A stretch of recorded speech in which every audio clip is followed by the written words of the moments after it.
ब्रह्मानन्दं परमसुखदं केवलं ज्ञानमूर्तिं द्वन्द्वातीतं गगनसदृशं तत्त्वमस्याभिलक्ष्यम् एकं नित्यं विमलमचलं सर्वधि साक्षिभूतम् भावातीतं त्रिगुणरहितं सद्गुरुं तं नमामि।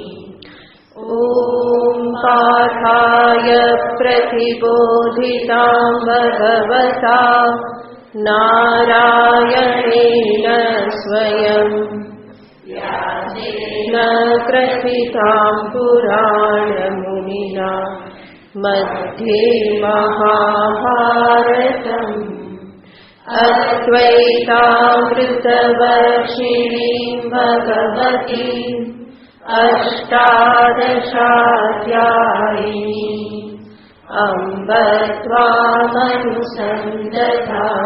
भगवद्गीते भवद्वेषिणीम् यं ब्रह्मा वरुणेन्द्ररुद्रमरुतः स्तुन्वन्ति दिव्यैस्तवैः वेदैः साङ्गपदक्रमोपनिषदे गायन्ति यं सामगाः ध्यानावस्थिततद्गतेन मनसा पश्यन्ति यं योगिनः यस्यान्तं न विदुःसुरासुरगणा देवाय तस्मै नमः।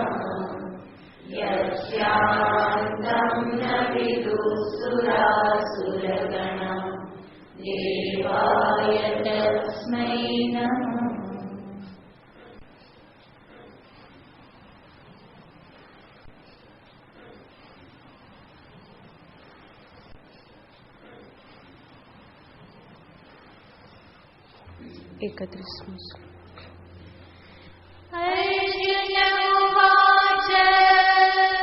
अर्जुन उवाच आख्याहि मे को भवानुग्ररूपो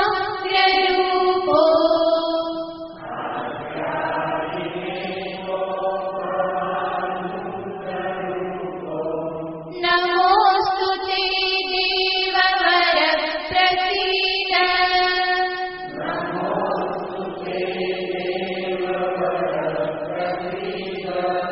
विज्ञातुमिच्छामि भवन्तमाद्यम्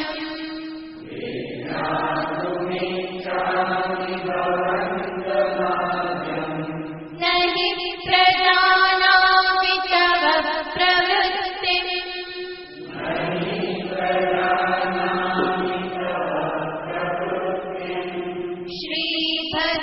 श्रीभगवानुवाच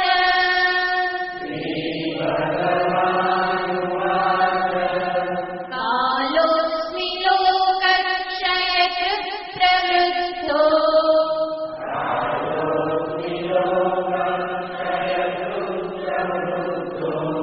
लोकान् समाहर्तुमिह प्रवृत्तः।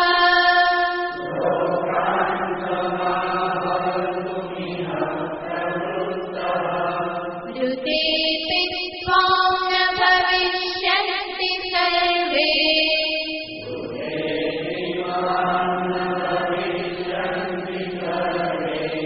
येव स्थिताः प्रत्यनीकेषु योधाः।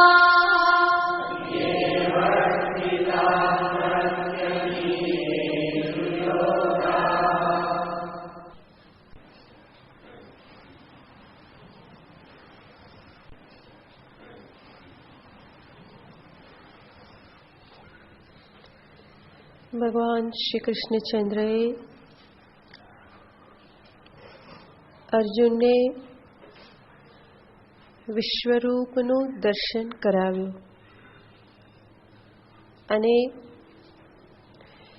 એ વિશ્વરૂપમાં અંતે ભગવાન અર્જુનને સંહારનું દર્શન કરાવે છે. કેવી રીતે આ જગતનો સંહાર નાશ થાય છે, નાશ કોણ કરે છે, નાશ થવા માટે નિમિત્ત શું છે, આ બધું દર્શન ભગવાન અર્જુનને કરાવે છે. અને સ્વાભાવિક છે, નાશનું દર્શન, સંહારનું દર્શન એ હંમેશા ભયાનક હોય છે, ભય ઉત્પન્ન કરનારું હોય છે. આપણે જગતમાં પણ જ્યાં પણ એવી ઘટના જોઈએ કે જ્યાં નાશ થયો હોય, પ્રકૃતિનો, પશુઓનો, મનુષ્યોનો, તો એવી ઘટના દરેક મનુષ્યના મનમાં ભય ઉત્પન્ન કરે છે, એક પ્રકારની ઘૃણા પણ ઉત્પન્ન કરે છે. પરંતુ ભગવાન અહીંયા અર્જુનને દર્શાવવા માંગે છે કે અર્જુન, આ સંહાર એ પણ જગતનો જ એક ભાગ છે.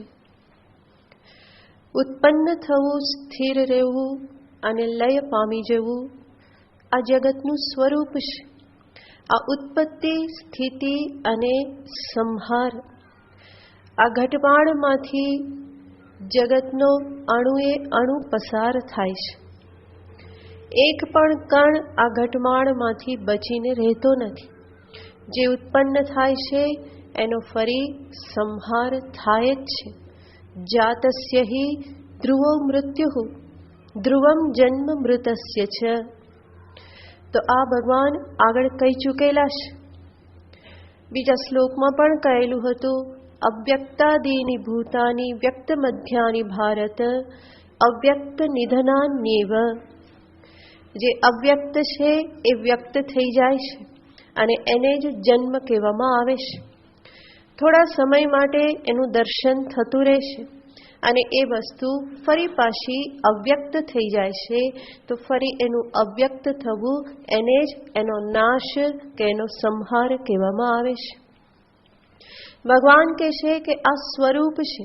જગતના દરેક પદાર્થોની સાથે ઉત્પત્તિ, સ્થિતિ અને સંહાર એના સ્વભાવની સાથે લાગેલા જ છે. અને માટે તત્ર કા પરિદેવના, ભગવાન કહે છે પરિદેવના એટલે કે ત્યાં ચિંતા શું કરવી, ખાલી અંતરમાં ઉદ્વેગ શું ધરવો. આ તો જગતની ઘટમાળ છે, આ જગતનું સ્વરૂપ છે, એને કોઈ ટાળી શકવાનું નથી. અને આ પ્રમાણેનું જગત હોય તો જ જગત ટકી પણ શકે. ઉત્પત્તિ જેવી રીતે એનું એક અવિભાજ્ય અંગ છે, સંહાર પણ એ જગતનું એક અવિભાજ્ય અંગ છે. તો ઉત્પત્તિ અને સંહાર બંનેને સાથે જ જોવા પડે. એક તરફ દ્રષ્ટિ રાખવામાં આવે તો ભય ઉત્પન્ન થાય, અનેક પ્રકારના પ્રશ્નો અંતરમાં ઉત્પન્ન થાય. મારા પ્રત્યે ફરિયાદ થાય, જગત પ્રત્યે ફરિયાદ થાય, ઈશ્વર પ્રત્યે ફરિયાદ થાય. આ બધી ફરિયાદો અધૂરા દર્શનના કારણે થાય. પણ ભગવાન અર્જુનને એક પૂર્ણ દર્શન કરાવવા માંગે છે અને એમાં ભગવાન સંહારના પણ એને દર્શન કરાવે છે. અને એના દ્વારા ભગવાન દર્શાવવા માંગે છે કે અર્જુન, આ સમસ્ત જગત રૂપે, વિરાટ રૂપે હું જ રહેલો છું અને સંહાર પણ મારા જ સ્વરૂપનો એક ભાગ છે. એ કરનારો પણ હું જ છું. તો અર્જુન જે અત્યંત ભયભીત થઈ ગયેલા હતા ભગવાનનું આ ભયાનક રૂપ જોઈને, કે ભગવાન બધાનો સંહાર કરી રહેલા છે અને બધાને સ્વાહા કરી રહેલા છે, પોતામાં એક પછી એક અનેક રાજાઓને, અનેક મહારથીઓને, અનેક મનુષ્યોને, પશુઓને, બધાને પોતાનામાં એ સમાવી રહેલા છે. તો ભગવાનના જે વ્યાત્તાનનમ, પહોળા ખુલેલા જે બધા મુખ જે છે વિશ્વરૂપમાં, એમાં બધા જ એક પછી એક હોમાઈ રહેલા છે. આ દર્શન કરી અને અર્જુન ભયભીત થઈ ગયા. એને એવી શંકા થવા લાગી કે આ વાસ્તવમાં છે કોણ? આ એ જ કૃષ્ણ છે જેને મેં પ્રાર્થના કરી હતી કે કૃષ્ણ આમાં ક્યાંક ખોવાઈ ગયો. માટે ભગવાનને પ્રશ્ન કરે છે કે ભવાન કહ ઇતિ આખ્યાહી, આ ઉગ્ર રૂપ ધારણ કરેલા એવા આપ છો કોણ? આપ મને કહો. એના ઉત્તર રૂપે ભગવાન એના જેવો જ જવાબ આપે છે. અહમ કાલોસ્મી, હું કોણ છું? હું સાક્ષાત કાલ સ્વરૂપ છું. ભગવાન જ્યારે અહીંયા કહે ત્યારે આપણને પણ શંકા થવા લાગે કે આ મુરલી મનોહર જ બોલે છે કે કોણ બોલે છે? ક્યાં મુરલી મધુર વાગે અને ક્યાં ભગવાનનો અવાજ અર્જુનને સંભળાયો હશે? ભગવાને આ જે વચનો કહેલા છે એ વિશ્વરૂપ ધારણ કરીને જ કહેલા છે, બીજા કોઈ મુખથી કયા નથી. જે મુખથી એ બધાને હડપ કરી રહેલા હતા એ મુખથી જ ભગવાન અર્જુનને જવાબ આપી રહેલા છે. તો વિશ્વરૂપ સ્વરૂપે ભગવાનના આ વચનો છે, એટલા માટે જ આ વચનો પણ ગીતાજીમાં બહુ જ મહત્વના છે. બીજી બધા વચનો જે છે એ ભગવાન એક ગુરુ તરીકે, આચાર્ય તરીકે અર્જુનને કહી રહેલા છે, પરંતુ અહીંયા જે આ 3 શ્લોક ભગવાન બોલે છે એ સાક્ષાત વિશ્વરૂપમાં ભગવાન બોલી રહેલા છે. તો જે ભયાનક મુખથી અર્જુન ડરેલા હતા એ જ મુખથી ભગવાન અર્જુનને જવાબ આપે છે કે હું કોણ છું? અહમ લોકક્ષયકૃત કાલોસ્મી, હું સાક્ષાત કાલ સ્વરૂપ છું. આવું સાંભળીને પણ અર્જુન ભયભીત થઈ ગયા હશે. એક તો ભયભીત હતા, એના કરતાં પણ વધારે ડરી ગયા હશે. કાં તો કે મેં તો અપેક્ષા શું રાખી હતી કે આમાંથી શું જવાબ આવશે કે અર્જુન ચિંતા ના કર, હું કોણ છું?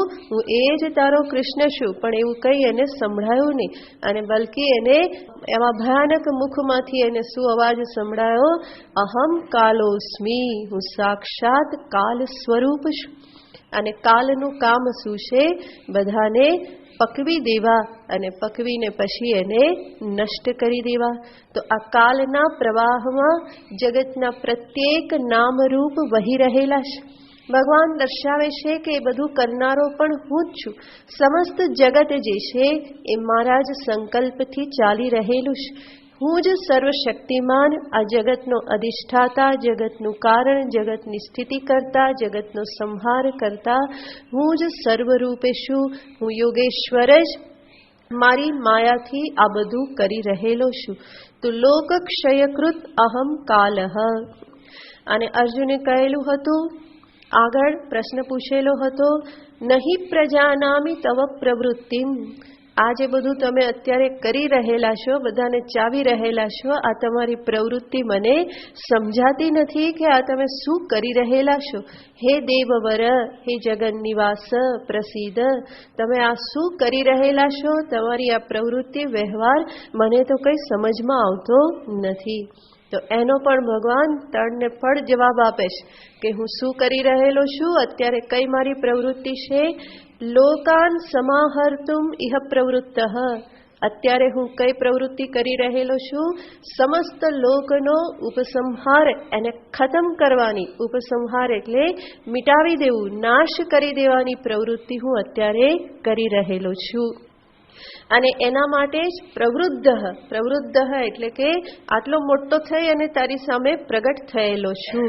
વૃદ્ધિ પામીને હું આ પ્રમાણે તારી સામે આ વિસ્તૃત સ્વરૂપે હું પ્રગટ થયેલો છું.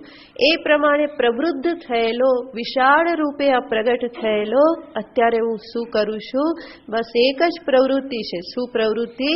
લોકાન સમાહર્તુમ પ્રવૃત્તઃ. હું બધાનો સંહાર કરવા માટે, નાશ કરવા માટે જ અત્યારે પ્રવૃત્ત થયેલો છું. વિચાર કરો, અર્જુનના ધબકારા કેટલા વધી ગયા હશે, હે ને? તો બધી બાજુથી એને તો ભય અને ભય જ પ્રાપ્ત થાય છે. તો એની કલ્પના બહારનું આ બધું થઈ રહેલું છે. ભગવાનનું આવું દર્શન, એટલું જ નહીં, એ કૃષ્ણના મુખમાં આવા વચનો, આ પણ અર્જુનની કલ્પનાની બહારનું છે. પણ જે છે તે ભગવાને પ્રગટ કરવું જ પડે. અર્જુનને વાસ્તવિકતાનું ભાન કરાવવા માટે જ ભગવાન આ બધું એને દર્શાવી રહેલા છે.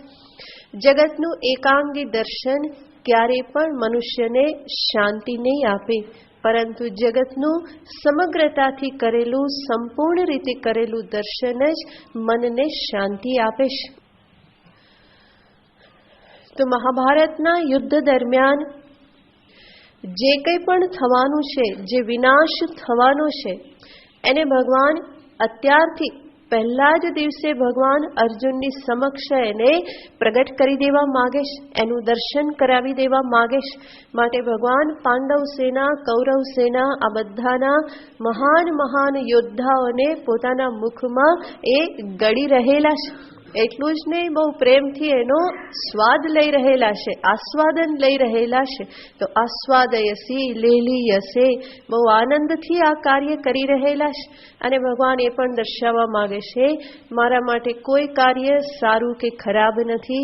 હું જે કંઈ પણ કર્મ કરું એ મારું દિવ્ય કર્મ છે, મારી જ પૂર્ણતાની અભિવ્યક્તિ રૂપે છે, મારા આનંદની અભિવ્યક્તિ રૂપે છે.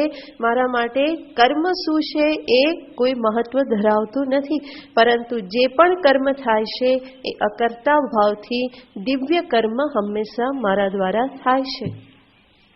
તો ભગવાને આટલું કહ્યા પછી હવે ભગવાન આગળ અર્જુનને પહેલા અધ્યાયમાં અર્જુને જે કંઈ પણ પોતાનું ડાપણ ભગવાન સામે પ્રગટ કરેલું હતું, બહુ ડાયા ડાયા વચનો ભગવાનની સામે બોલેલા હતા, પોતાનું બધું જ્ઞાન જ્યાં પ્રગટ કરેલું હતું, એ બધી બાબતમાં હવે ભગવાન અર્જુનને સીધા જવાબ આપે છે. ભગવાન કહે છે, ઋતેપી ત્વામ ન ભવિષ્યંતિ સર્વે, તારા વગર પણ, ઋતેપી ત્વામ, તારા વગર પણ, સર્વે ન ભવિષ્યંતિ, આ બધા ભવિષ્યમાં રહેવાના નથી. એનો અર્થ તારા વગર, એનો અર્થ તું હો કે ના હો, તું યુદ્ધ કરે કે ના કરે, તું એ લોકોને મારે કે ના મારે, ભવિષ્યમાં આ બધા રહેવાના નથી. આ બધા એટલે કોણ? યે યોધાઃ પ્રત્યનીકેષુ અવસ્થિતાઃ, જે બધા યોદ્ધાઓ, કૌરવ પાંડવ સેનાના બધા યોદ્ધાઓ, પ્રત્યનીકેષુ, પ્રત્યનીકેષુ એટલે સેનાઓમાં, સેનાઓની આ બધી હરોળમાં જે બધા ઉભેલા છે, અવસ્થિતાઃ અત્યારે યુદ્ધ કરવાને માટે જે બધા સન્નદ્ધ છે, તૈયાર છે. ભગવાન કહે છે કે એમાંના કોઈ ભવિષ્યમાં રહેવાના નથી. તો અર્જુન યુદ્ધ કરે કે ના કરે, અર્જુન એ લોકોનો સંહાર કરે કે ના કરે, ભગવાન કહેશે કે તારે કોઈ અભિમાન લેવાની જરૂર નથી કે હું આ લોકોને કેવી રીતે મારું, અથવા તો હું મારીશ તો મરી જશે અને હું બચાવીશ તો એ બધા બચી જશે, હું યુદ્ધ નહીં કરું તો બચી જશે. ભગવાન કહેશે કે આ જગત ચલાવવાની જવાબદારી તારા માથે તારે લેવાની કોઈ જરૂર નથી. એ ચાલી જ રહેલું છે, મારા સંકલ્પથી ચાલી રહેલું છે. જે ક્ષણે જે થવાનું છે એ થવાનું જ છે. તો ભવિષ્યમાં આ બધા રહેવાના નથી. ભગવાન જ્યારે કહેશે ભવિષ્યમાં આ બધા રહેવાના નથી, આ વાક્યને અત્યારે બોલો જોઈએ, એમાં કોણ આવી જાય? બધા. ભવિષ્યમાં આ બધા, સાચું ને? સાવ સાચું. અંદરથી બીક લાગતી હોય ને એટલે જોરથી બોલાય. સાચું ના લાગતું એટલે બહુ જોરથી બોલવું પડે, જેથી આપણી બુદ્ધિ સાંભળે ને બરાબર કે આ માનવું જ પડશે એમ. પણ આ બધા એટલે કોની વાત થાય છે? આ શરીરો. અને શરીર તો નાશવંત છે જ, બાકી જે સ્વરૂપ છે એ તો ભગવાને આગળ કહ્યું જ, ન જાયતે મ્રિયતે ન હન્યમાને શરીરે, જે હણાતો નથી. નૈનમ ચિંતંતી શસ્ત્રાણી નૈનમ દહતી પાવક. તમારો સ્પિરિટ શું હોવો જોઈએ? હું કોણ છું? એ સ્વરૂપે છું. આ તો રે કે ના રે એનાથી શું ફેર પડવાનો છે? આવા તો કેટલાય ગ્રહણ કર્યા ને છોડી દીધા, એનાથી કઈ ફેર પડ્યો નથી. અને હજુ હજારો ગ્રહણ કરીએ ને છોડી દઈએ તો પણ શું ફેર પડવાનો છે? તો શરીર જે છે એ કોઈ સ્થૂળ શરીર કોઈ એટલી મહત્વની વસ્તુ નથી. ભગવાન અહીંયા અર્જુનને જ્યારે કહેશે કે એ તે સર્વે ન ભવિષ્યંતિ, ભવિષ્યમાં આ બધા રહેશે નહીં, તો ભગવાન પણ અર્જુનને આ યોદ્ધાઓના શરીરને જ સામે રાખીને કહેશે. અને અર્જુનને જે કંઈ પણ સમસ્યા થઈ હતી એ કોને સામે રાખીને થઈ હતી? શરીરને કે આત્માને? શરીરને. અને એટલે ભગવાન હવે અર્જુનને સ્પષ્ટ રૂપે કહેશે કે અર્જુન, તું યુદ્ધ કરે કે ના કરે, તું બાણ ચલાવે કે ના ચલાવે, આમાંના કોઈ ભવિષ્યમાં રહેવાના નથી. દરેક પોતાનું પ્રારબ્ધ લઈને આવેલ છે. દરેક શરીરનું પ્રારબ્ધ સમાપ્ત થતા એ બધાએ જવાનું જ છે. તો આમાંથી કોઈ રહેવાના નથી. જે બંને સેનાઓમાં અત્યારે તૈયાર થઈને ઉભેલા છે, જે પોતાનું બળ અત્યારે બતાવી રહેલા છે, જે હાકુટા પાડી રહેલા છે, આવી જાઓ આવી જાઓ, આને મારવાના તેને મારવાના, હું આટલો બળવાન છું, ખતમ કરી નાખું, આ બધા જ ભગવાન કહેશે કે કેવા થઈ જવાના, બધા શાંત થઈ જવાના, કોઈ આમાંથી રહેવાનો નથી. તો એ તે સર્વે ન ભવિષ્યંતી. આવું કઈ અને હવે ભગવાન અર્જુનને કહેશે કે તારે શું કરવાનું છે. તો આગળના બીજા શ્લોકમાં કહેશે, તસ્માત્ત્વમુત્તિષ્ઠ યશો લભસ્વ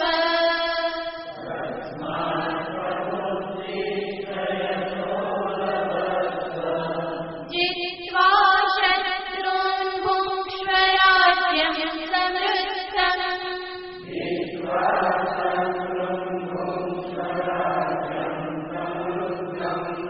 मयैवैते निहताः पूर्वमेव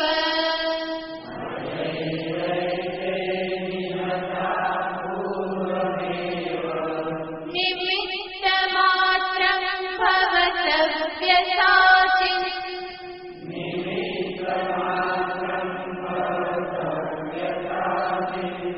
तस्मात्त्वमुत्तिष्ठ यशो लभस्व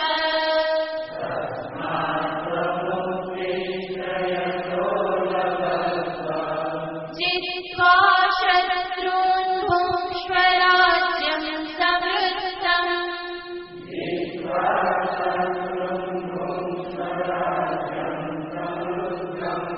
मयैवैते निहताः पूर्वमेव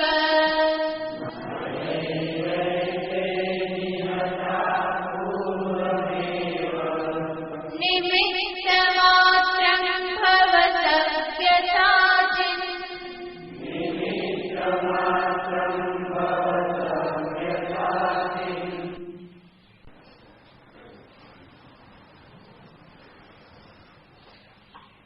ભગવાન કહેશે તસ્માત ત્વમ ઉત્તિષ્ઠ.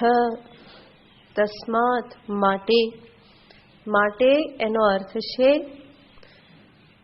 તારા વગર પણ ભવિષ્યમાં આમાંના કોઈ રહેવાના નથી.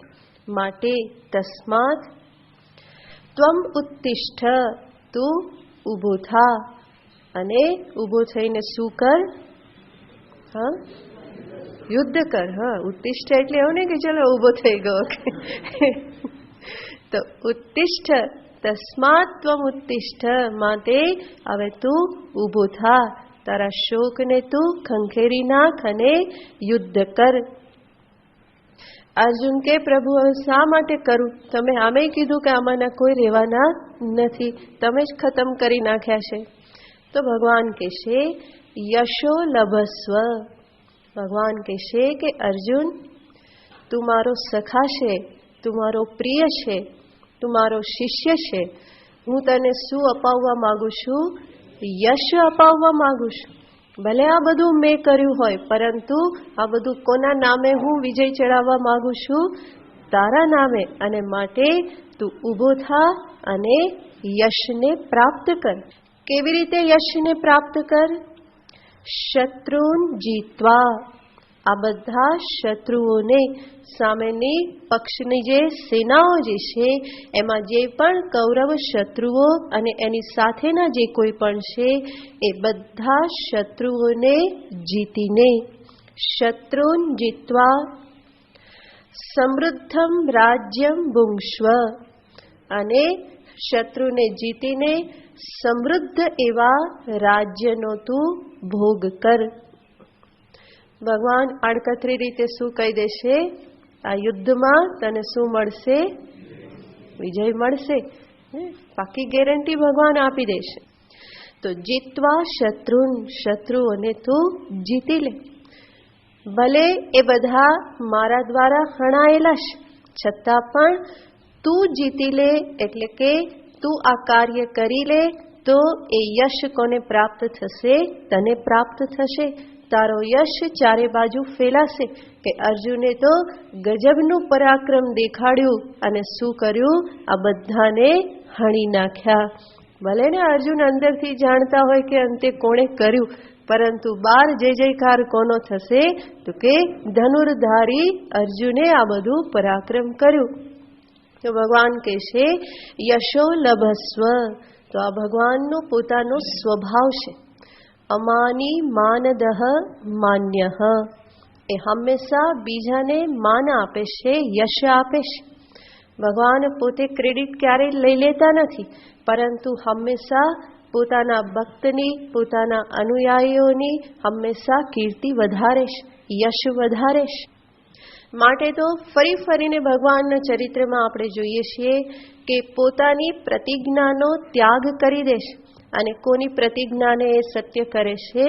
પોતાના ભક્તની પ્રતિજ્ઞાને સત્ય કરે છે. ભીષ્મની પ્રતિજ્ઞાને સત્ય કરવા માટે ભગવાન પોતાની પ્રતિજ્ઞાને છોડી દેશે. ભીષ્મએ પ્રતિજ્ઞા કરી કે હવે આજે જો ભગવાનના હાથમાં શસ્ત્ર ન પકડાવું તો મારું નામ ગંગાપુત્ર નહીં. મને લાજ છે ગંગાપુત્ર કેવડાવવામાં, હું શાંતનુનો સૂત નહીં. આવી એણે પ્રતિજ્ઞા કરી. અને પછી જે ભીષ્મએ જે ધમસાણ મચાવ્યું યુદ્ધમાં, એ જોઈ અને ભગવાને શું કર્યું? પોતાની શસ્ત્ર નહીં ઉઠાવવાની પ્રતિજ્ઞા છોડી દીધી અને કોની પ્રતિજ્ઞાની રક્ષા કરી? ભીષ્મની પ્રતિજ્ઞાની રક્ષા કરી. ભાગવતમાં પણ આપણે હમણાં જોયું હતું પ્રહલાદ ચરિત્ર. પ્રહલાદને પણ જ્યારે હિરણ્યકશિપુ કહે છે કે તારો ભગવાન બધે હોય તો આ થાંભલામાં પણ હોવો જોઈએ, ત્યાં કેમ નથી પ્રગટ થતો? તો જ્યારે આ પ્રમાણે હિરણ્યકશિપુએ કહ્યું તો પ્રહલાદ પ્રાર્થના કરે છે કે પ્રભુ આમાંથી પણ આપ પ્રગટ થાવ. તો એ થાંભલામાંથી ભગવાન નૃસિંહ પ્રગટ થયા. અને પ્રગટ શા માટે થયા? તો ભાગવતમાં તરત જ ત્યાં શ્લોકમાં કહેવામાં આવેલું છે સ્વભૃત્ય ભાષિતમ. પોતાના સેવકે, પોતાના ભક્તે જે કંઈ પણ કહેલું હતું એને સત્યમ વિધાતુમ. સ્વભૃત્ય ભાષિતમ સત્યમ વિધાતુમ. પોતાના ભક્તના મુખમાંથી જે કંઈ પણ નીકળેલું છે એને સત્ય કરવાને માટે આ થાંભલામાંથી પણ ભગવાન પ્રગટ થયા. તો ભગવાનનો આ સ્વભાવ છે, પોતાના ભક્તને, સખાને હંમેશા યશ આપવું. જે કોઈ પણ એના ગુણગાન ગાય છે એને કીર્તિ પ્રદાન કરવી એ પ્રભુનો સ્વભાવ છે. તો અહીંયા પણ ભગવાન કહે છે કે યશો લભસ્વ. અર્જુન, તું મારો સખા છે, ભક્તો સીમે, પ્રિયો સીમે, તું મને પ્રિય છે. અને અત્યારે તો તું કોણ થયેલો છે? મારો શિષ્ય પણ થયેલો છે. તો તું બધું જ છે. તું મારો ભાઈ પણ છે, ભ્રાતા તો છે, ફોઈનો દીકરો છે ને, તો મામા ફોઈના છે, તો એ સંબંધ તો છે જ. એના ઉપરાંત એ સખા છે, એ ભગવાનનો ભક્ત છે, ભગવાનનો શિષ્ય છે. એનાથી વધારે બીજી કઈ લાયકાત જોઈએ? આને માટે ભગવાન શું શું ન કરે? તો ભગવાન કહેશે યશો લભસ્વ. તું યશને પ્રાપ્ત કર, ઊભો થા અને યુદ્ધ કર. આ યશ તારા નામે બધો જશે.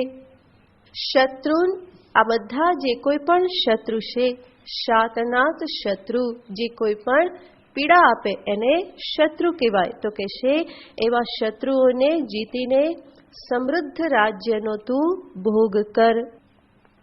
આવું કહ્યું ને કદાચ ક્યાંક પાછું અર્જુનના મનમાં એવું આવી જાય કે હા સાચી વાત, મારામાં તો બધું સામર્થ્ય છે, હું બધાને ખતમ કરી અને યશ પ્રાપ્ત કરી લઉં. તો ભગવાન ફરી યાદ દેવડાવી દે છે કે અર્જુન, મયૈ વૈતે નિહતા પૂર્વમેવ એતે મયા એવ નિહતાહ પૂર્વમેવ. અર્જુન, આ બધા પહેલેથી જ મારા વડે નિહતાહ, બધા હતા, બધાનું હનન થઈ ગયું છે, બધા મારી નાખવામાં આવેલા છે. તારે શું કરવાનું છે? હા, મરેલાને ફરી મારવાના. તારે કંઈ કરવાનું નથી. આ બધાને મેં ખતમ કરી નાખ્યા. તારે તો ખાલી અગ્નિ સંસ્કાર જ કરવાનો, બીજું કંઈ કરવાનું નથી. તો મયા એવ પૂર્વમેવ નિહતા, આ તો પહેલેથી જ મારા વડે બધા હણાઈ ગયેલા છે. નિહતા નિતરામ હતા, પૂરેપૂરા હણાઈ ગયેલા છે. તારે એમાં કંઈ વિશેષ કરવાનું બાકી રહેતું નથી. તો અર્જુન કહેવાય, તો હું શું કરું? તમે તો બધું કામ પતાવી દીધું, મારે શું કરવાનું? હવે શા માટે મને યુદ્ધ કરવાનું કહો છો? તો ભગવાન કહેશે, નિમિત્ત માત્રમ ભવ સવ્ય સાચીન. હે સવ્ય સાચી, તું નિમિત્ત માત્રમ ભવ. અર્જુનને સંબોધન કરે છે સવ્ય સાચીન. હવે અર્જુનને લાગ્યું હશે કે ના છે તો એ જ કૃષ્ણ, કારણ કે મને કયા નામથી બોલાવે છે? સવ્ય સાચી નામથી બોલાવે છે. તો ત્યાં સુધી તો શંકા થતી હશે કે કોણ બોલી રહ્યું છે, કોણ બોલી રહ્યું છે? તો ભગવાને એનું આ નામ કહ્યું, સવ્ય સાચી. એને સવ્ય સાચી એટલા માટે કહેવામાં આવે છે, સવ્ય શબ્દનો અર્થ થાય વામ હસ્ત, લેફ્ટ હેન્ડ. અને એ વામ હસ્તથી પણ જે સર્વ પ્રકારના અસ્ત્ર શસ્ત્ર ચલાવી શકે છે, એનાથી પણ એ બાણ ચલાવી શકે છે. તો એને કહેવાય છે સવ્ય સાચી.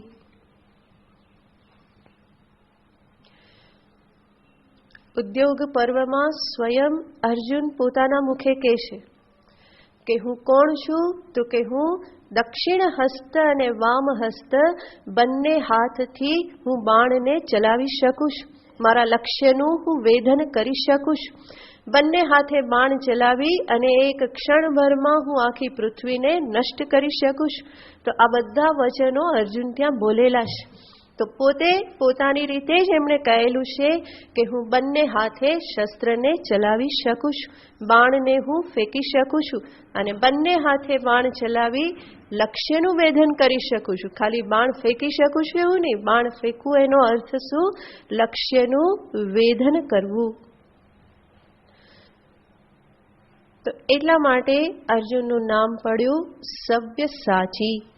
અને સંબોધન છે, હે સવ્ય સાચીન, નિમિત્ત માત્રમ ભવ.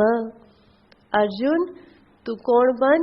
નિમિત્ત માત્ર ભવ, તું નિમિત્ત બની રે. આ જે કંઈ પણ કૌરવોનો કે કૌરવ સેનાનો જે નાશ થવાનો છે, એમાં તું નિમિત્ત બની રે.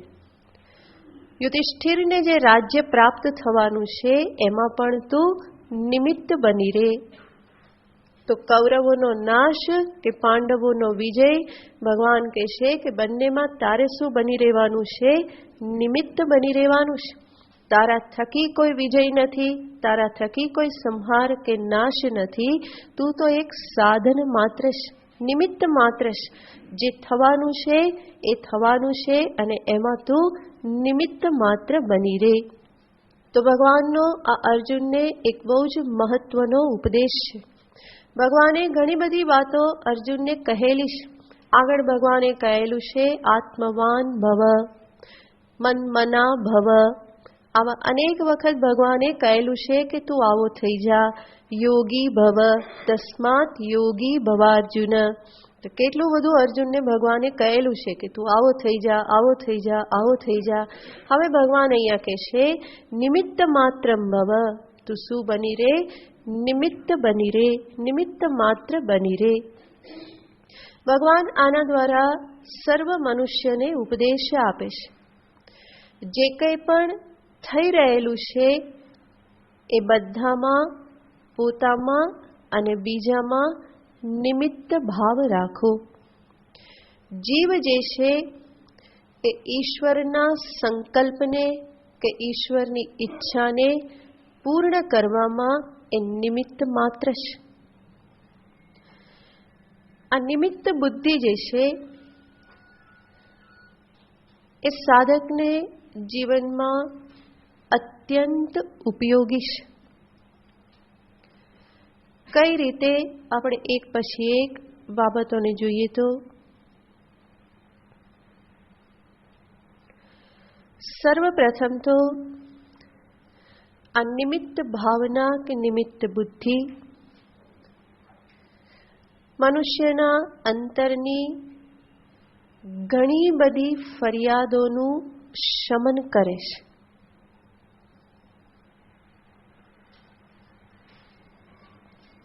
કઈ રીતે? તો આપણે જોઈએ તો નિમિત્ત બુદ્ધિ એ ફરિયાદોનું શમન કરનારી છે. નિમિત્ત ભાવના એને પહેલા આપણે સમજીએ તો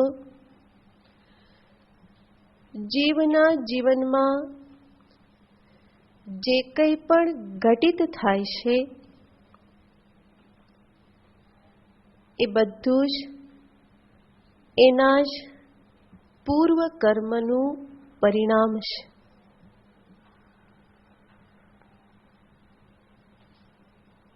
મારા જીવનમાં કે બીજાના જીવનમાં જે કંઈ પણ થાય છે,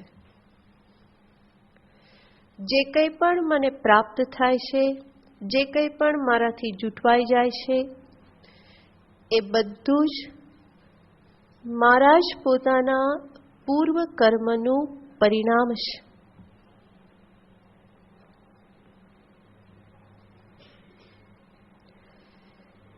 કર્મ કે જે પૂર્વ થયેલા છે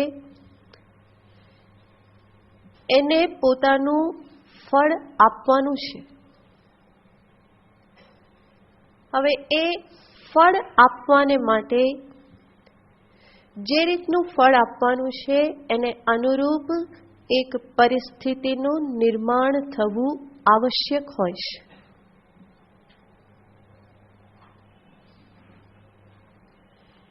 એ પરિસ્થિતિનું નિર્માણ પણ કર્મ જ કરી લે છે. એ ફળ મેળવવા માટે, ફળ મને જીવનમાં પ્રાપ્ત થાય એના માટે એક બાહ્ય પરિસ્થિતિનું નિર્માણ થવું જોઈએ. કદાચ ક્યારેક કોઈક વ્યક્તિ એના માટે નિમિત્ત બનતી હોય છે, તો એ વ્યક્તિને પણ મારા જીવનમાં કોણ ખેંચી લાવે છે? મારા જ કર્મો ખેંચી લાવે છે. અને એ વ્યક્તિ પાસે જે કંઈ પણ કરાવાય છે એ કોણ કરાવે છે? મારા જ. બધા પ્રશ્નોનો એક જ જવાબ હશે, એટલે નિશ્ચિંત થઈને આપી દેવું. તો જે પરિસ્થિતિનું નિર્માણ થાય, જે વ્યક્તિ મારી સાથે જોડાય, એ વ્યક્તિ દ્વારા જે કંઈ પણ થાય એ બધું જ, એ જે આખું સ્ટેજ કોણ તૈયાર કરે છે? મારા કર્મ જ તૈયાર કરે છે. પછી એ કર્મ ફળ રૂપે મને સુખ પ્રાપ્ત થતું હોય કે દુઃખ પ્રાપ્ત થતું હોય, મારા પુણ્ય કર્મનું પરિણામ હોય કે પાપ કર્મનું પરિણામ હોય, તો આ વસ્તુને બહુ જ ક્લિયર કટ જીવનમાં સમજી લેવી જોઈએ કે મને મારા કર્મનું જ ફળ મળી રહેલું છે. સુખસ્ય દુઃખસ્ય ન કોપી દાતા પરો દદાતીતિ કુબુદ્ધિ રેશા. સુખ કે દુઃખનો બીજો કોઈ આપનારો નથી. પરહ દદાતી, બીજો કોઈ આપે છે એવું સમજવું, ઇતિ કુબુદ્ધિ. કુબુદ્ધિ એટલે કે એ ગેરસમજણ છે, એ ખોટી સમજદારી છે કે બીજું કોઈ મને આપી રહેલું છે. મારું જ વાવેલું મને ફળ રૂપે પાછું મળે છે. તો આ જે કર્મનો સિદ્ધાંત જે છે એ જીવનમાં બરાબર બેસી જવો જોઈએ. હું કર્મ કરું એનું ફળ કોને મળવાનું? મને જ મળવાનું. મને ક્યારેક એવું લાગે કે હું કર્મ કરું અને ખાટી જાય છે કોણ? બીજા. પણ વાસ્તવમાં એવું ક્યારેય થતું નથી. આપણને જે લાગ્યું કે એ ખાટી ગયા, એ વાસ્તવમાં શું હતું? એમના કર્મનું ફળ હતું. એમના કર્મનું ફળ મારી પાસેથી ખેંચી ગયું અને એમને આપ્યું. એનો અર્થ શું? એ વાસ્તવમાં મારા કર્મનું ફળ નહોતું, મારા ભાગ્યનું નહોતું. પણ જ્યારે જીવનમાં આવી પરિસ્થિતિઓનું નિર્માણ થાય ત્યારે આ બુદ્ધિ ચાલતી નથી, એ ઠપ થઈ જાય છે. કોઈની સમજાવવી પણ સમજાવવા તૈયાર હોતી નથી. અને પરિણામે શું થાય? અનેક પ્રકારની ફરિયાદો થયા કરે. આવું કેમ થયું? મને જ આવા લોકો કેમ મળ્યા? મારા જીવનમાં જ આવું કેમ થયું? મને જ આવું ફળ કેમ મળે? બીજા બધા જલસા કરે, મારે જ ભોગવવાનું. આ એટલી બધી હાય હોય અને ઉકળાટ હંમેશા ચાલતો જ રહે. પણ આપણે મનને સમજાવીએ કે બાપલા, આ બધું તારું પોતાનું જ છે. તે જ આ બધું ભેગું કર્યું અને તારી પાસે આવ્યું. તે જ વાવેલું હતું અને તને ફળ મળેલું છે. હવેથી ધ્યાન રાખ કે હવે એવી ખોટી વાવણી ના કરે તો તને ખોટા ફળ નહીં મળે.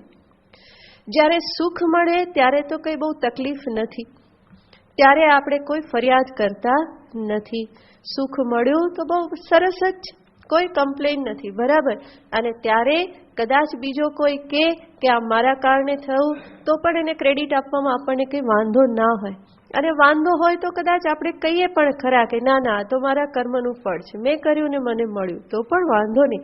પરંતુ જો મન ત્યારે શાંત હોય ને બીજા તો આપણે કહીએ કે હા બરાબર, તમારા થકી જ થયું, બરાબર ને, એમાં કંઈ વાંધો નહીં. તો જેવી રીતે સુખને માટે બીજા નિમિત્તનો આપણે સ્વીકાર કરી લઈએ છીએ, એવી રીતે દુઃખને માટે પણ શું કરવાનું હોય? બીજી વ્યક્તિ જે છે એ નિમિત્ત માત્ર છે. નિમિત્ત માત્ર છે એનો અર્થ એને ફરી સમજી લો. જે નિમિત્ત હોય છે એનો પોતાનો કોઈ સંકલ્પ હોતો નથી, એની પોતાની કોઈ સ્વતંત્રતા હોતી નથી. નિમિત્તનો કોઈ સ્વતંત્ર સંકલ્પ હોતો નથી. આપણને એવું લાગે કે ના ના, સામેની વ્યક્તિએ નક્કી જ કર્યું હતું કે મારે આને હેરાન કરવો, એટલે જ મારી પાછળ પડી ગયો. સામેની વ્યક્તિએ નક્કી કર્યું હતું કે એના મનમાં સંકલ્પ હતો. આજે આપણે કહીએ છીએ એ કરાવનાર પણ કોણ છે? જોરથી બોલો. મારા જ કર્મ. મારા જ કર્મએ એ વ્યક્તિની બુદ્ધિમાં એવો સંકલ્પ ઉત્પન્ન કર્યો. તો એ વ્યક્તિનો પોતાનો સ્વતંત્ર સંકલ્પ નથી, એમાં કોઈ સ્વાતંત્ર્ય નથી. તો નિમિત્તનું કોઈ સ્વાતંત્ર્ય હોતું નથી, સ્વતંત્ર સંકલ્પ હોતો નથી. જેવી રીતે એક પ્રસિદ્ધ દ્રષ્ટાંત આપવામાં આવે છે કે તમારા ઘરે પોસ્ટમેન આવે અને તમને એ સમાચાર આપી જાય છે. શું સમાચાર આપે છે? સુખના સમાચાર આપે. પેલા સુખ લેવું, બરાબર ને? તો સુખના સમાચાર આપે. એ સુખના સમાચાર આપવા માટે એ પોસ્ટમેન શું છે? નિમિત્ત છે. મારા જીવનમાં એ સુખ લાવ્યો એના માટે એ શું છે? નિમિત્ત છે. અને કાલ ઉઠીને એ કંઈક વિપરીત સમાચાર લાવ્યો તો આપણે એને થપ્પડ મારીશું? કેમ નથી મારતા?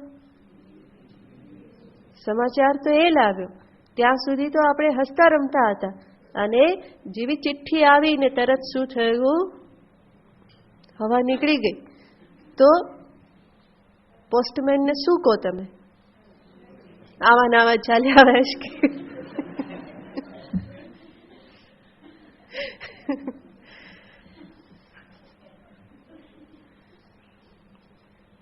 આ એનું પ્રસિદ્ધ ડાયલોગ છે ને.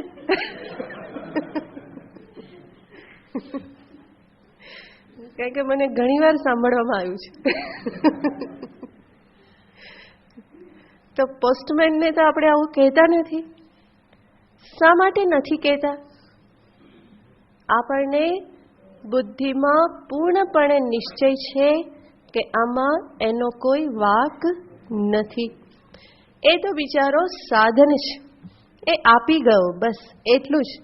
એ નિમિત્ત માત્ર છે. જે કંઈ પણ સુખ કે દુઃખ મારા જીવનમાં, એના માટે એ નિમિત્ત માત્ર છે. એનાથી વિશેષ એ કંઈ જ નથી. બલકી બિચારાને ખબર નથી કે આ ઇંગ્લેન્ડની અંદર શું લખેલું છે, તો એ તો નિમિત્ત બનીને આપી જાય છે.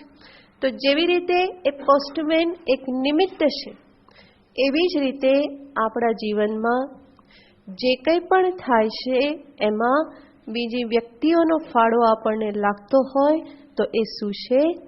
નિમિત્ત માત્ર છે. આપણા જીવનમાં વિકટ પરિસ્થિતિનું નિર્માણ થતું આપણને લાગતું હોય તો એ કરનાર કોણ છે? મારા જ કર્મ છે.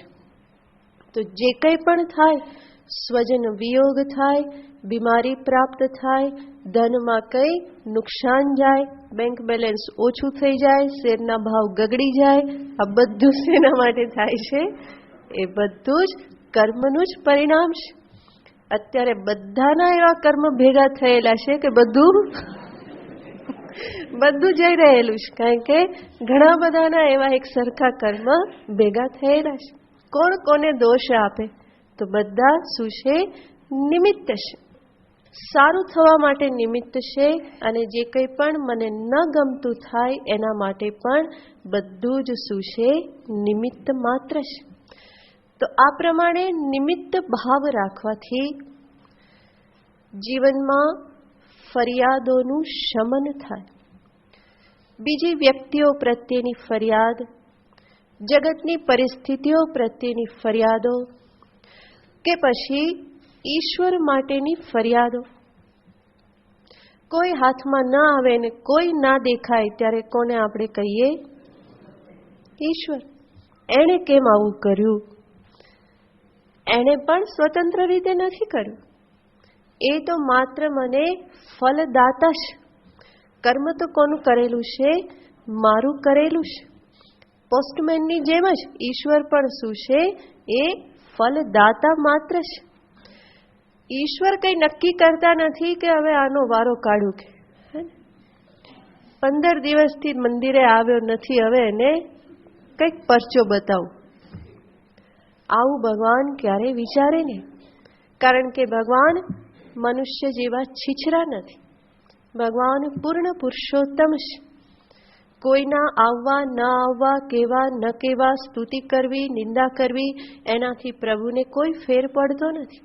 એ આપ્તકામ આત્મરતિ પૂર્ણ છે.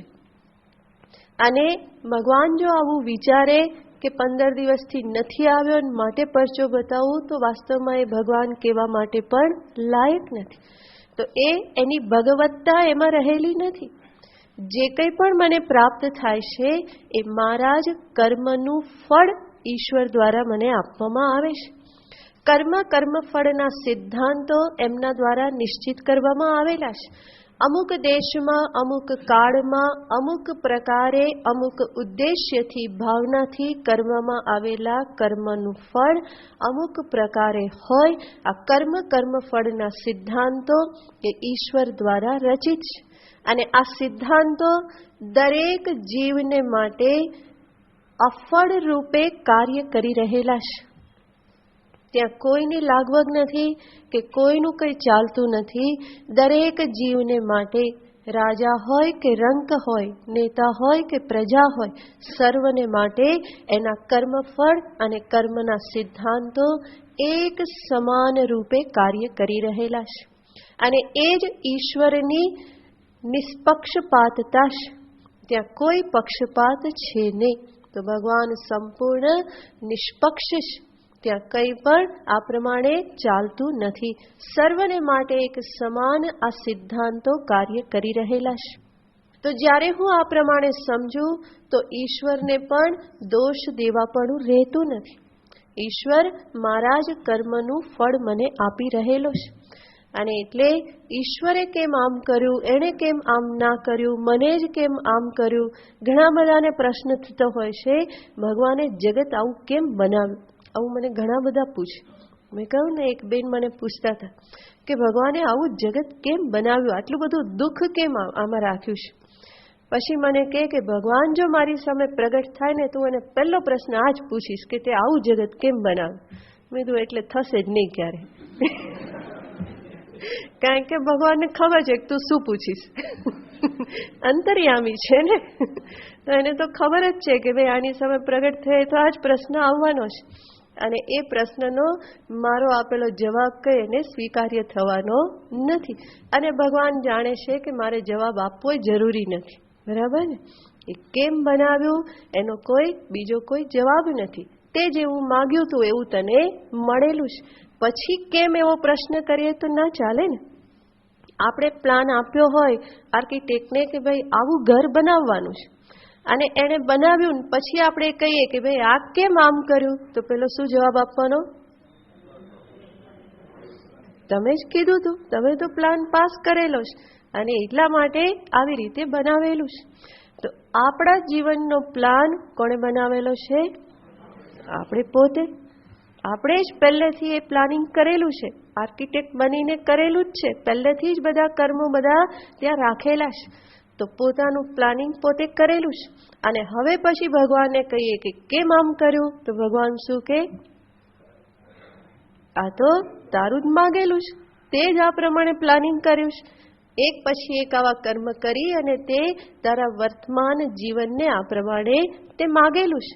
તે જે માગ્યું એવું મેં તને આપ્યું છે. તો આ સમજી લઈએ તો ઈશ્વર પ્રત્યે ફરિયાદ ન રહે. બીજી જે કોઈ પણ વ્યક્તિઓ જે છે એમાં પણ નિમિત્ત ભાવ જોઈએ કે એ કોણ છે? નિમિત્ત માત્ર છે.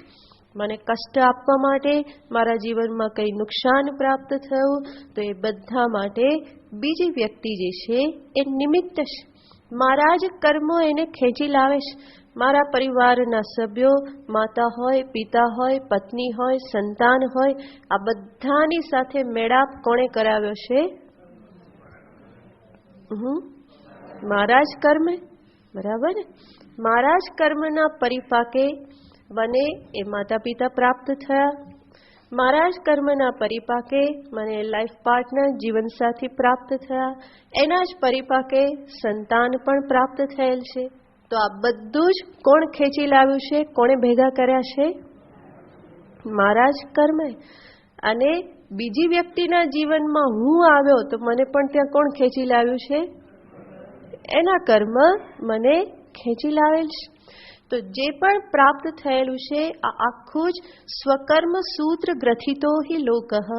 આ સમસ્ત લોક જે છે એ શેના તાળાવાળાથી ગૂંથાયેલો છે? પોતાના જ કર્મરૂપી સૂત્ર દોરીથી એ બધા તાણાવાણાથી ગૂંથાયેલા છે. એટલા માટે જ આ બધી બાબતોમાં તમે જોશો તો મનુષ્ય પાસે કોઈ સ્વાતંત્ર્ય નથી. માતા પિતાને પસંદ કરવાનું સ્વાતંત્ર્ય છે? નથી. એ કર્મોથી જ નિશ્ચિત થાય છે. ક્યાંથી જન્મ લેવો, કોને માતા પિતા પસંદ કરવા, એ જીવ પાસે સ્વાતંત્ર્ય નથી. કેવા સંતાન ઉત્પન્ન કરવા, એ પણ માતા પિતા પાસે સ્વાતંત્ર્ય નથી. માતા પિતા ભેગા થયા એ કેવી રીતે થયા? એવું લાગે કે બહુ સ્વાતંત્ર્ય છે અને એટલા માટે 36 કેન્સલ કરીને 37માં ઉપર મોર મારી હોય કે હવે બરાબર. પણ પછી 37 મહિના ના થાય ત્યાં શું લાગવા લાગે? કંઈક ખોટું થઈ ગયું, કે હજુ થોડું વધારે સારું થઈ શક્યું હોત. જેમ આપણે ડોક્ટર પાસે જઈએ ને આ ચશ્માના નંબર કઢાવવા માટે, એમાં હંમેશા આવું થયા કરે. પેલા એક મૂકે, પેલું કે આ બરાબર દેખાય, તો કે હા બરાબર દેખાય. બરાબર દેખાય છે તોય ફરી પાછું પેલું કાઢીને બીજું મૂકે કે હવે, તો આપણને એમ થાય કે હા પેલા કરતા વધારે સારું છે. કેમ નહીં ભાઈ? તો ફરી પાછું એક કાઢીને ત્રીજું મૂકે કે હવે, તો આપણને થાય કે ના સૌથી પહેલા હતું એ વધારે સારું હતું. આમ થયા જ કરે અને પછી એક સમય એવો આવે કે આપણને એમ લાગે કે કહી દે આ બરાબર છે. જેવું ત્યાં થાય એવું જ. આ દ્રષ્ટાંત શેના માટે આપ્યું હતું? એવું જ આ જીવન સાથીની પસંદગીમાં થતું હોય. લાગે કે ભાઈ બહુ મળ્યા અને આજકાલ તો બધી ફ્રી છે ને, એટલે લાગે કે બહુ મળ્યા, ફ્રેન્ડશીપ રહી કેટલા વર્ષ સુધી, પછી લગ્ન કર્યા ને બધું બરાબર, પણ બંનેને ભેગા કોણે કર્યા હતા? કર્મ એ જ કર્યા હતા. તો કર્મનો જ આ બધો ખેલ છે. માટે જ કર્મની ગતિ કેવી છે? ગહન ગતિ. ભગવાન આગળ કહી ચૂક્યા છે, ગહના કર્મણો ગતિ. ક્યાંથી ક્યાં બધું ભેગું કરી આપે આપણી બુદ્ધિ ક્યાંય ચાલી શકે નહીં. પણ હકીકત છે એવી રીતે બધું ભેગું કરી આપે છે કે આશ્ચર્ય થાય. અને ત્યારે વિચાર કરતા ખ્યાલ આવે કે પાછળ એવું કોઈક તત્વ કામ કરી રહેલું છે જેના પરિણામે આ બધું થયેલું છે. તો જીવનમાં આ જે કંઈ પણ પ્રાપ્ત થાય છે એ કર્મના પરિપાકે પ્રાપ્ત થાય છે. માટે જ બીજી વ્યક્તિ પ્રત્યેની ફરિયાદમાંથી મારે મુક્ત થવું હોય તો એનામાં મારે શું જોવું જોઈએ? નિમિત્ત. એ કોણ છે? મને જે કંઈ પણ પ્રાપ્ત થયું એના માટે એ નિમિત્ત છે. એનાથી વિપરીત ઘણી વખત મનુષ્ય પોતાના જીવનમાં એક પ્રકારની અપરાધની લાગણીથી પીડાતો હોય છે. Guilt feeling. જીવનમાં કંઈક ભૂલ થઈ અથવા તો મારા થકી બીજાને કંઈ નુકસાન થયું ત્યારે હંમેશા શું અનુભવાય છે? એક અપરાધ ભાવના અનુભવાય છે કે મેં આ શું કર્યું, મારાથી એને નુકસાન થયું, મારા થકી એને દુઃખ થયું. વાત સાચી છે, મનુષ્યએ સેન્સિટિવ થવું રહ્યું, સંવેદનશીલ તો થવું જ જોઈએ. અને એટલા માટે જ એને આવું ફીલ થાય, આ પ્રમાણે એને અનુભવાય. પરંતુ જીવનમાં ક્યારેક એવી ઘટનાઓ ઘટિત થઈ જતી હોય, એવા બનાવો બની જતા હોય કે જે અંદર અંદર અંદર અંદર કોરી ખાય. અને ત્યારે એ અપરાધ ભાવનામાંથી પણ બહાર નીકળવા માટે મારે શું જોવું રહ્યું? જેવી રીતે બીજી વ્યક્તિ મારા જીવનમાં નિમિત્ત માત્ર છે, એવી રીતે હું પણ કોણ છું? નિમિત્ત માત્ર છું. એના જીવનમાં કંઈક કષ્ટ આવ્યું મારા થકી, હું કોણ બન્યો? નિમિત્ત બન્યો. જરૂર અહીંયા સંભાળીને રહેવાનું છે. બીજાને કષ્ટ આપતા રહી અને કહીએ કે હું તો નિમિત્ત છું, નિમિત્ત છું, એવી રીતે નહીં. ઈચ્છા થઈને એક થપ્પડ લગાવી દીધી પછી શું કે? ઈચ્છા થઈને કોઈને બચકું ભરી લીધું પછી કે આ શું છે? હું કોણ બન્યો? નિમિત્ત. આ તો શેના કારણે થયું? મને ઈચ્છા થઈ એ શેના કારણે થઈ?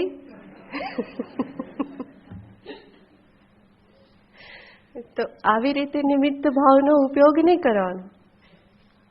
પરંતુ જ્યાં લાચાર સ્થિતિમાં અવશ્ય એવા સંજોગોમાં આવું કંઈ થઈ ગયું હોય, આપણાથી ભૂલ થયેલી હોય, બીજાને આપણાથી નુકસાન પહોંચેલું હોય અને એના પરિણામે જો એ ગિલ્ટ મને અંદરથી સતત કોરી ખાતી હોય, એ અપરાધ ભાવના મને સતત અંદરથી સતાવતી હોય, તો ત્યારે એમાંથી બહાર નીકળવા માટે શાંત ચિત્તે મારે આ વિચારવું જોઈએ.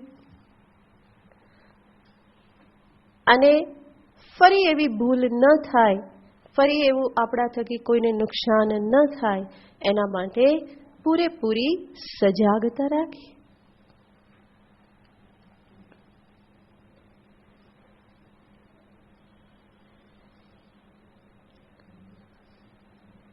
તો બીજાનામાં નિમિત્ત ભાવ અને મારા પોતાનામાં પણ હું શું જોઉં? નિમિત્ત ભાવ રાખું. બીજી વ્યક્તિઓમાં નિમિત્ત ભાવ રાખવાથી એના પ્રત્યેની ફરિયાદથી હું મુક્ત થઉં. મારા પોતાનામાં નિમિત્ત ભાવ રાખવાથી હું આ અપરાધ ભાવથી બહાર નીકળી શકું. એટલું જ નહીં, મારા પોતાનામાં હું નિમિત્ત છું એ પ્રમાણે જોવાથી હું વ્યર્થ અભિમાનથી બચી શકું. કર્તૃત્વના મિથ્યાભિમાનથી હું બચી શકું.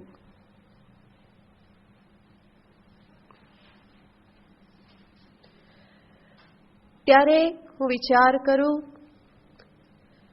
કે વાસ્તવમાં મેં કોઈ મોટું કામ કર્યું નથી. કરનારો કરાવનારો તો પ્રભુ છે. હું તો એના હાથનું એક સાધન માત્ર છું. જે કંઈ પણ થયું એ એની કૃપાથી થયું. એની કૃપા કે એણે મને નિમિત્ત બનાવ્યો. તો નિમિત્ત બનવા માટે પણ, સારા કાર્યમાં નિમિત્ત બનવા માટે પણ અધિકારીત્વ જોઈએ. અને ભગવાને મને સારા કાર્યમાં નિમિત્ત બનવા માટે પસંદ કર્યો તો એ ભગવાનની કૃપા છે. જે કંઈ પણ થયું એની કૃપાથી થયું, એના સંકલ્પથી થયું, એની ઈચ્છાથી થયું. હું તો એની સામે એક સાધન માત્ર છું. એ મારી પાસે કરાવે છે. એના સંકલ્પથી, એની આપેલી શક્તિથી આ બધું સંભવ બન્યું. તો હું તો નિમિત્ત માત્ર છું. અને કદાચ હું ન હોત તો બીજું કોઈ નિમિત્ત બનત. પ્રભુ બીજા કોઈને નિમિત્ત બનાવીને આ જ કાર્ય કરત. તો આ પ્રકારની સમજદારી, આ પ્રકારની ભાવના જે છે એ મને મિથ્યા અભિમાનમાંથી છોડાવે છે. મારા કર્તૃત્વાભિમાનને શિથિલ કરે છે, ઢીલું કરે છે. આ જ નિમિત્તની ભાવના મને ક્રોધ, હિંસા, દ્વેષ, ઉદ્વેગ આ બધા આસુરી ભાવોમાંથી પણ મુક્ત થવામાં સહાયભૂત થાય છે.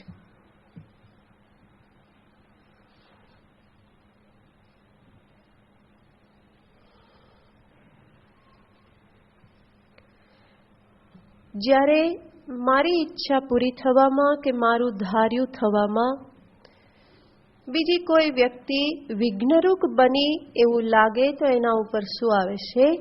ક્રોધ આવે છે. પણ જ્યારે હું આ પ્રમાણે સમજું કે આ બધું જ કર્મનું પરિણામ છે, મને સફળતા, નિષ્ફળતા જે કંઈ પણ મળે છે એ કર્મનું જ ફળ છે, તો બીજી વ્યક્તિ ઉપર હું ક્રોધ નહીં કરું, મને એના ઉપર ગુસ્સો નહીં આવે. નિમિત્ત ઉપર શું ગુસ્સો? પોસ્ટમેન ઉપર શું ગુસ્સો કરવાનો? ધારો કે કોઈ કરે તો પણ એ કોણ ગણાય? મૂર્ખ ગણાય ને. તો એવી રીતે હું પણ જો આ રીતે વિચારું તો મારા ક્રોધનું શમન થાય. ક્રોધ જ હિંસામાં પરિણમતો હોય છે, તો હિંસાથી પણ હું મુક્ત થઈ શકું. એ જ દ્વેષમાં પણ પરિણમિત થતો હોય છે, તો મારા દ્વેષનું પણ શિથિલીકરણ થાય. તો આ બધા આસુરી ભાવોમાંથી મુક્ત થવા માટે નિમિત્ત ભાવના એ અત્યંત સહાયભૂત છે.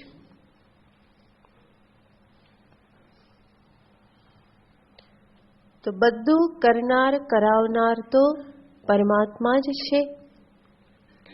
મારા જ કર્મના આધારે એ મારા જીવનમાં સર્વ પરિસ્થિતિનું નિર્માણ કરે છે. ભ્રામયન સર્વભૂતાની યંત્રારૂઢાની માયયા. ભગવાન 18મા અધ્યાયમાં કહેવાના છે કે સર્વભૂતોના હૃદયમાં હું સ્થિત છું અને ત્યાં રહી અને બધાને શું કરું છું? માયયા ભ્રામયન, મારી જ માયાથી સર્વને આ સંસાર ચક્રમાં ભ્રમણ કરાવું છું. કેવી રીતે? યંત્રારૂઢાની, જેવી રીતે યંત્ર ઉપર માણસ બેસી ગયેલો હોય. યંત્ર એટલે અહીંયા ચકડોળ, મેરીગો રાઉન્ડ, કે જેમાં બેસી જાય પછી શું થાય? પેલો જ્યાં સુધી ફેરવ્યા રાખે ત્યાં સુધી ફરવું પડે. એ જ્યારે ઊભું રાખે અને જ્યારે સ્થિર થાય ત્યારે હું એમાંથી બહાર નીકળી શકું. તો બધું કોના ઉપર આધાર રાખે છે? એ જે ચલાવનાર જે છે એના ઉપર. એ ચક્કર ચલાવે છે. એવી જ રીતે ભગવાન કહેશે કે હું પણ આ બધાને આ સંસાર રૂપી ચક્રમાં બધાને ચકડોળમાં ચલાવું છું. તો ઈશ્વર દ્રષ્ટિથી જોઈએ તો જીવ જે છે એ કઠપુતલી સમાન છે. જેવી રીતે કઠપુતલી એના ચલાવનારના આદેશથી ચાલે છે, એનું પોતાનું કોઈ સ્વાતંત્ર્ય નથી.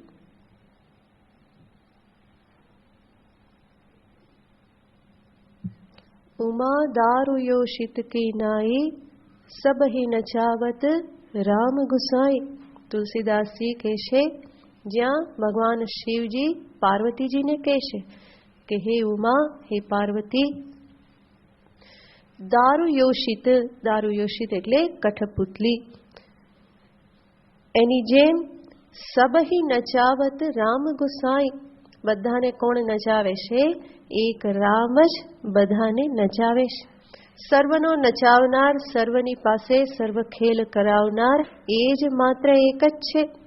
સર્વને વિધિ હરી, સર્વને નચાવનાર કોણ છે? એક જ પરમાત્મા છે. પણ એ નચાવે છે શેના આધારે? જીવના કર્મના આધારે.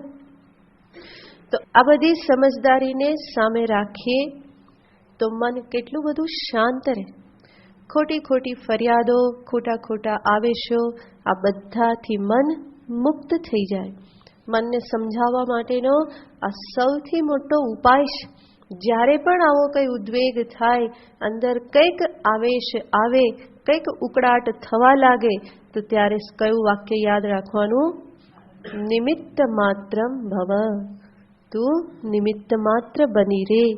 તું સ્વયં નિમિત્ત માત્ર પોતાને જો અને બીજાને પણ નિમિત્ત રૂપે જો. આવી નિમિત્ત બુદ્ધિ જે છે, બીજી વ્યક્તિને નિમિત્ત રૂપે જોવાથી એ મને ક્ષમાશીલ બનાવે છે. મારા અંતરમાં ક્ષમાનો ઉદય કરે છે. નહીં તો સામાન્ય રીતે મનુષ્યને બીજી વ્યક્તિને ક્ષમા આપવી બહુ કઠિન લાગતી હોય છે. કદાચ બહારથી એ કંઈ પણ દે, પણ અંદરથી તો ફરી પાછું ગૂંચવાયા કરતું હોય, અને એટલા માટે અમુક વખત પછી ફરી પાછો એ બધો ઉભરો નીકળતો હોય છે. તો સાચી ક્ષમા જો આપવી હોય, ક્ષમાશીલ થવું હોય, તો આ નિમિત્ત ભાવનાને ફરી ફરી જીવનમાં ધ્યાનમાં રાખવી જોઈએ. ફરી ફરી અંતરમાં એને ધારણ કરીએ તો કોઈ વિશે કોઈ ફરિયાદ નહીં રહે. બધું કેવું દેખાશે? જે છે તે બરાબર. પોતાના જ કર્મનું ફળ છે. અને એવી રીતે કર્મને ના સમજી શકીએ ત્યારે આપણે શું કહીએ છીએ? હરી ઈચ્છા, ઈશ્વરની ઈચ્છા. ઈશ્વરેચ્છા બલીયસી. પણ ઈશ્વરેચ્છા એનો અર્થ શું છે? મારા જ કર્મફળના જે સંબંધો છે એને મારી બુદ્ધિ બરાબર સમજી શકતી નથી. એને નથી સમજી શકતી ત્યારે હું શું કહું છું? આ શેનાથી થયું? ઈશ્વરેચ્છા, ભગવાનની ઈચ્છા. પણ એ ભગવાનની ઈચ્છાનો અર્થ વાસ્તવમાં શું છે? મારા જ કર્મનું પરિણામ છે. તો આ રીતે નિમિત્ત ભાવના જે છે એ જીવનમાં બહુ જ ઉપયોગી છે. ભગવાને અહીંયા અર્જુનને કહ્યું કે તું આ યુદ્ધમાં પણ કઈ ભાવના રાખ? નિમિત્ત ભાવના રાખ. તારો વિજય થાય, યુધિષ્ઠિરને સિંહાસન મળે, હસ્તિનાપુરનું રાજ્ય મળે, તો પણ તારે પોતાને કેવી રીતે જોવાનો છે? તું કોણ છે? નિમિત્ત છે.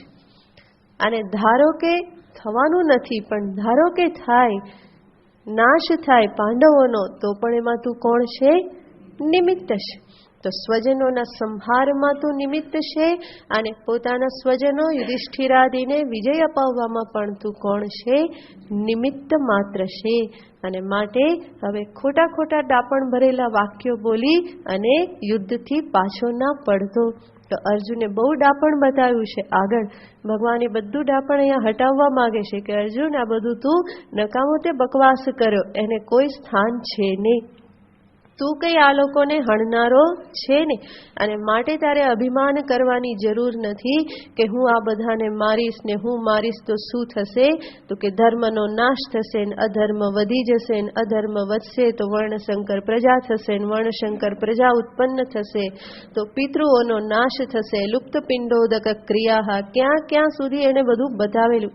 ભગવાન કહે છે કે બધું નકામું જે છે તે સર્વના કર્મનું જ પરિણામ છે. મહાભારત યુદ્ધ થઈ રહ્યું છે તો એ શેના કારણે થઈ રહ્યું છે? કર્મના પરિણામે. સર્વના કર્મનું જ પરિણામ છે. કૌરવોના દુષ્કર્મનું પરિણામ છે. અધર્મ વધ્યો તો એનો નાશ થવાનો છે. નાશ કરવો જોઈએ એ સૃષ્ટિની એક પ્રક્રિયા છે. અધર્મ વધે તો ફરી ધર્મની સ્થાપનાને અર્થે આવા સંહારની પણ આવશ્યકતા પડે છે. તો ભગવાન કહે છે આ બધામાં તું નિમિત્ત માત્ર છે, એનાથી વિશેષ કંઈ નહીં. અને એક દ્રષ્ટિએ જોઈએ તો જ્યારે નિમિત્ત માત્ર છે એવું કહેવામાં આવે તો એનો અર્થ એ નથી કે પોતાને એકદમ જ આપણે નમાલા સમજીએ કે આપણે તો કંઈ નહીં, શું કે એવી રીતે નિમિત્ત ભાવ નહીં. પણ નિમિત્ત ભાવ જે છે એના માટે છે કે જે જીવનમાં મને હલકો કરી દે. આ બધા ખોટા ખોટા બોજા લઈને બહાર લઈને હું જે જીવું છું એના બદલે હું કેવી રીતે જીવી શકું? હું હલકો ફૂલ થઈને જીવી શકું. વધારે આનંદથી વધારે સમજદારીથી હું જીવી શકું. તો નિમિત્ત ભાવના એ રોદણા રોવા માટે નથી કે શું કરીએ, આપણાથી શું થાય, આપણે તો નિમિત્ત જ છીએ, એવી રીતે રડવા માટે નથી. પરંતુ નિમિત્ત ભાવ જે છે એ આનંદથી મસ્તીથી હલકા ફૂલકા થઈ અને જીવવા માટે છે. નહીં તો જીવને આદત છે કે બધા બોજા પોતાના સિર ઉપર લે, માત્ર એક જ બોજો નહીં લે, પોતાના કર્મનો. જે લેવાનો છે એ બોજો નહીં લે અને બીજા બધા લઈને ફરે. ભગવાન કહેશે કે બીજા બધા બોજા તું હટાવી દે, બસ આટલું જોતો થા કે આ બધું સ્વકર્મનું પરિણામ છે. પોતાના જ કર્મની જવાબદારી તું માત્ર લેતો થા તો એટલું પૂરતું છે. આખા જગતની જવાબદારી તારે લેવાની કોઈ જરૂર નથી.